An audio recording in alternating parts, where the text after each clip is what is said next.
প্রিয় দর্শক শ্রোতা, এটা হলো হযরতের শাহ মুস্তাফা আল বাগদাদী আল হাসানি ওয়াল হুসাইনি রাদিয়াল্লাহু তাআলা আনহুর পবিত্র মাজার শরীফ, যা সিলেটে মৌলভীবাজারে অবস্থিত।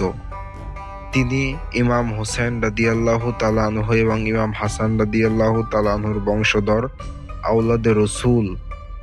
তিনি হযরতে শাহজালাল ইয়ামানী মুজাররদি রাদিয়াল্লাহু তাআলা আনহুর সাথে এই বাংলার জমিনে ইসলাম প্রচার করার উদ্দেশ্যে আগমন করেছিলেন। এই মহান অলি আওলাদে রসূল, তিনি পিতৃকুলে ইমাম হাসান রাদিয়াল্লাহু তাআলা আনহুর বংশধর এবং মাতৃকুলে হযরতে ইমাম হুসাইন রাদিয়াল্লাহু তাআলা আনহুর বংশধর। এই জন্য তার নামের শেষে রয়েছে আল হাসানি ওয়াল হুসাইনি রাদিয়াল্লাহু তাআলা আনহু।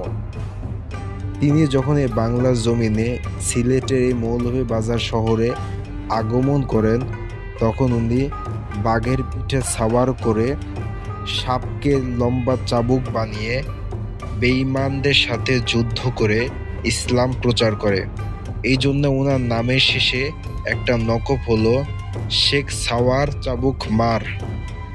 মহান আল্লাহ রাব্বুল আলামিন এই মহান অলির খাতিরে আমাদের সকলকে ক্ষমা করুক, আমিন।